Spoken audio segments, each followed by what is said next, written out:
नमस्कार। नमस्कार। मैं प्रासुक जैन, एक बार फिर से आप सभी का स्वागत है। और आज मेरे साथ एक ऐसे व्यक्ति मौजूद हैं जिन्होंने 40 वर्ष तक शिक्षा में अपना योगदान दिया है, जिन्होंने अपने कार्यकाल की शुरुआत एक शिक्षक के रूप में की थी और आगे चलकर प्रधानाचार्य जैसे विभिन्न पदों पर काम करने के बाद वे शिक्षा उपनिदेशक के पद से सेवानिवृत्त हो गए और आज भी वे अपना विद्यालय चलाकर शिक्षा के क्षेत्र में योगदान दे रहे हैं। जी हाँ, मैं और किसी की नहीं बल्कि उदयपुर जिले के जाने माने शिक्षाविद भूपेंद्र कुमार जैन की बात कर रहे हैं और आज हम शिक्षा के विभिन्न विषयों पर उनसे चर्चा करेंगे। नमस्कार सर। नमस्कार। बहुत बहुत स्वागत है आपका। Thank you sir. जैसा कि हर विद्यार्थी को अपने जीवन में कुछ ना कुछ बनने का लक्ष्य वो रखता है, हर विद्यार्थी अपने जीवन में कुछ ना कुछ बनने का लक्ष्य रखता है, तो आपने अपने विद्यार्थी काल में एक मेधावी छात्र के रूप में क्या बनने का लक्ष्य रखा था? मेरा पहला लक्ष्य शिक्षक बनने का ही था और दूसरा लक्ष्य इंजीनियर का था और मैं इसमें देखा कि इंजीनियर की अपेक्षा शिक्षक बनना ज़्यादा बेहतरीन मैं समाज और राष्ट्र की सेवा कर पाऊँगा, इसलिए मैं शिक्षक का व्यवसाय चुना। सर, जैसा कि मैंने आपकी जब इंटरव्यू लेने से पहले आपके बारे में जाना और पढ़ा तो मुझे ज्ञात हुआ कि आप एक बहुत ही निर्धन परिवार से आते थे, तो आपको अपने लक्ष्य को प्राप्त करने में किन किन कठिनाइयों का सामना करना पड़ा और क्या आप अपने लक्ष्य को प्राप्त करने में सफल रहे? क्योंकि समाज में निर्धन व्यक्ति को काफ़ी कठिनाइयों का सामना करना पड़ता है। जैसे गरीबी बहुत अभिशाप होती है और गरीबी के कारण बहुत से लोग अपने लक्ष्य को प्राप्त नहीं कर सकते हैं और यही कारण रहा कि इंजीनियरिंग का जो मेरा एक लक्ष्य वो भी था उसको मैं प्राप्त नहीं कर सका। लेकिन अगर आदमी सोच ले और लक्ष्य निर्धारण करने कठिन परिश्रम करे तो गरीबी बाद में महसूस हुआ, गरीबी पैसा ये सब कुछ अपनी राह में दूर हट जाते हैं और छोटी मोटी कठिनाइयाँ आती हैं फिर भी वो दूर हो जाती हैं। निश्चित सर, हम आपके जज्बे को सलाम करते हैं। एक निर्धन परिवार से आपने इतने बड़े पद पर अपना कार्य संभाला। सर, आपको शिक्षा के क्षेत्र में आने की प्रेरणा कहाँ से मिली और इतने बड़े उपनिदेशक के पद पर काम करने का आपका क्या अनुभव रहा? क्योंकि मेरे परिवार में अधिकांश व्यक्ति शिक्षक का काम कर रहे थे।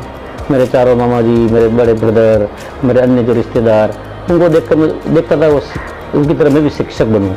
मुझे परिवार के अंदर शिक्षक का ही वातावरण मिला और उनके कारण मैं एक गुणवत्तापूर्ण शिक्षा प्राप्त कर मैं विभिन्न प्रतियोगिताओं के अंदर उत्तीर्ण हुआ और मैं इस पद पर पहुँच चुका। क्योंकि शिक्षा उपनिदेशक का पद वास्तव में अपने आप में बहुत बड़ा पद है। मैंने अपने जीवन में कभी सोचा भी नहीं था एक सामान्य शिक्षक से लेकर मैं इतने उच्च पद पर पहुँच जाऊँगा और जीवन में केवल 7 प्रमोशन इस शिक्षा विभाग में मुझे मिले। निश्चित रूप से मैं बहुत सौभाग्यशाली था। बहुत बहुत आपका सर उच्च विचार और उच्च जीवन रहा है सर। अपने शिक्षा के क्षेत्र में सर क्या क्या कमियां महसूस की? क्योंकि समाज में आज भी हम देखते हैं हमारे एजुकेशन सिस्टम में हमें काफ़ी कमियां नज़र आती हैं, तो आपने भी कोई कमियां महसूस की होंगी और जो वास्तविकता में शिक्षा के क्षेत्र में नहीं होनी चाहिए, और इसमें गुणवत्ता लाने के लिए आपने क्या क्या प्रयास किए? शिक्षा जीवन का एक अभिन्न अंग है। देश के विकास, समाज के विकास, सामुदायिक सहभागिता, इन सब में शिक्षा बहुत ही अति अनिवार्य है। इंडियन कॉन्स्टिट्यूशन के आर्टिकल 45 में हमने ये बात कही थी कि 10 साल के अंदर हम 6 से 14 वर्ष के बच्चों के शिक्षा का सार्वजनिकरण कर पाएंगे। क्योंकि आज भी मैं सोचता हूँ 100% लक्ष्य को प्राप्त नहीं कर पाए। इसके कई कारण हैं, हमारी सामाजिक, आर्थिक, भौगोलिक स्थितियाँ, हमारे समाज का सिस्टम, और पूरे सिस्टम के अंदर केवल हम शिक्षक को दोषी नहीं दे सकते, पूरा सिस्टम कहीं ना कहीं इसमें गड़बड़ है। इसको ठीक करने के लिए हमको 70 साल अभी तक लग गए हैं और लगेंगे। और शिक्षा का पहला जो है हमारा नामांकन का 100% लक्ष्य हो, गरीब से गरीब बालक स्कूल के अंदर जुड़े। आज ऐसी स्थितियाँ हैं, ये बताओ मुझे मिली हैं, जयसमंद के अंदर एक टापू है, उस टापू के बच्चे आज भी नाव में बैठ के और इतने घुटने घुटने पानी में बैठ के जा रहे हैं। हम उनको आज भी स्कूल की सुविधाएं नहीं दे पाए। ऐसे बहुत से जगह ऐसे स्थान हमारे हैं, दूरस्थ कोटाड़ा के अंदर जाइए, इतने दूरस्थ स्थान हमारी मोटरसाइकिल नहीं जा सकती। उन बच्चों को जोड़ने का एक बहुत बड़ा चुनौतीपूर्ण कार्य था। दूसरा है शिक्षा के अंदर गुणवत्तापूर्ण शिक्षा अभी तक हम प्राप्त नहीं कर पाए। कई तरह के प्रयोग हुए, कई तरह के कमीशन बैठे, नई शिक्षा नीति आई, ब्लैक बोर्ड कमीशन आया, हमारा मुद्दलियर कमीशन आया, कोठारी कमीशन आया, कई रिपोर्टें हमारे पर आई, फिर भी हम गुणवत्तापूर्ण शिक्षा आज भी हम प्राप्त नहीं कर पाए। आज भी क्वालिटी एजुकेशन गवर्नमेंट स्कूलों के अंदर बहुत दूर का सपना है। मतलब सर इन आंकड़ों के हिसाब से हमें और भी प्रयास करना होगा। बहुत करना होगा और पूरे सिस्टम में बदलाव लाना होगा। शिक्षकों को अच्छी ट्रेनिंग देनी होगी, अपने को बच्चों अभिभावकों को समुदाय से जुड़ना होगा। सबसे बड़ी हमारी ट्राइबल क्षेत्र में कमी ये है कि समुदाय नहीं जुड़ता है।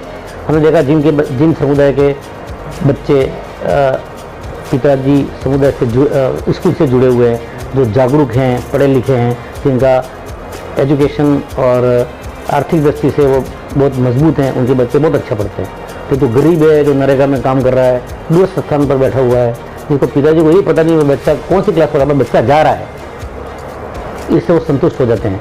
तो वो अभी गुणवत्तापूर्ण शिक्षा हमारी अभी तक आई नहीं है। उसके कई कारण हैं, इसके कारणों को अपन डिटेल एक कारण नहीं बता सकते। उसकी आर्थिक मजबूरी भी है, वो इतना पैसा खर्च नहीं कर सकता है, तो बच्चों को इतने पढ़ा लिखा भी नहीं पाता है। जबकि सरकार ने भी काफ़ी योजना दी हैं, मिड डे मील खाना भी दे दिया है, पुस्तकें भी दे दी हैं, फीस भी नहीं लगती है। फिर भी हमें इसके अंदर जो सिस्टम है, टीचर्स को इतने बढ़िया टीचर आने के बाद भी इनको ट्रेनिंग्स देनी बहुत ज़रूरी है।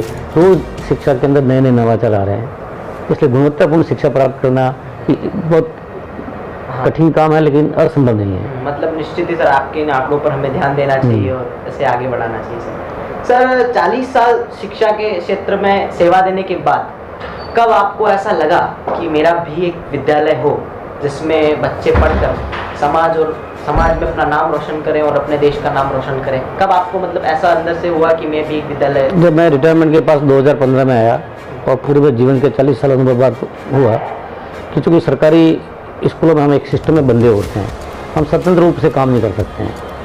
हमने सोचा कि ऐसा स्कूल हो जो हमारे अनुरूप बच्चे बने हैं। हम एक लोकतांत्रिक देश के अंदर जी रहे हैं, हमें एक अच्छे नागरिक चाहिए। हमारे स्कूलों में निश्चित रूप से अच्छे वैज्ञानिक, अच्छे डॉक्टर, इंजीनियर, अच्छे पत्रकार, अच्छे नेता, अच्छे शिक्षक सब बनाए। लेकिन इस देश के अंदर भी आवश्यकता है एक अच्छे इंसान की, एक अच्छे नागरिक की, एक ऐसे चरित्रवान राष्ट्रवान बालक की जो देश और समाज के लिए कुछ कर सके। आजकल हमारी एक ही टेंडेंसी हो गई, बस बच्चों को पढ़ाओ engineer engineer doctor engineer doctor. ये जरूरी नहीं कि बच्चा इंजीनियर डॉक्टर बने, बच्चा किसी भी क्षेत्र में जाए लेकिन उसमें टॉपेस्ट बने। अगर आप जैसे पत्रकार हैं, आपकी क्वालिटी टॉप है तो इंडिया के टॉपेस्ट पत्रकार बन जाएंगे। कोई चित्रकार है, पेंटिंग ही करता, कोई दिक्कत नहीं, उसको पेंटिंग में उसकी हुनर है तो वो टॉपेस्ट बने हैं। तो उसके जो अंदर जो इन्नेट जो मूल प्रवृत्तियाँ हैं और उसके अंदर जो चीज़ है वो बाहर निकाल कर एक अच्छे नागरिक बनाने का जो लक्ष्य है, इसलिए मैंने अपने स्कूल खोलने की बात सोची मैंने। निश्चित सर आपका स्कूल में बच्चे पढ़कर अपना नाम ज़रूर रोशन करेंगे सर। जैसा कि आप 40 वर्ष शिक्षा के क्षेत्र में आपने अपनी सेवा दी और एक शिक्षाविद होने के नाते अध्यापकों को, अभिभावकों को और जो हमारे विद्यार्थी जो हैं उनको अगर आप कोई संदेश देना चाहें? मैं विद्यार्थी को संदेश देना चाहता हूँ कि जो आपकी रुचि हो उस क्षेत्र में आप जाएं, एक लक्ष्य निर्धारण करें और कठिन परिश्रम करें। मेरा मानना विभिन्न जीवन के अंदर बहुत सारे क्षेत्र हैं, जिस क्षेत्र में बच्चा जाकर टॉपेस्ट होगा और उसकी क्वालिटी होगी वो अपना नेशनल इंटरनेशनल पर अपना नाम रोशन कर लेगा। तो बच्चे लक्ष्य निर्धारण कर अपने कठिन परिश्रम करें। और शिक्षकों से मेरा ये निवेदन है और उनका एक कहना है कि ये डिजिटल युग आ गया, ये 21वीं सदी शिक्षा की सदी है। केवल आपको किताबी ज्ञान देकर, सूचनाएं को आदान प्रदान कर आप एक अच्छे राष्ट्र का निर्माण नहीं कर सकते।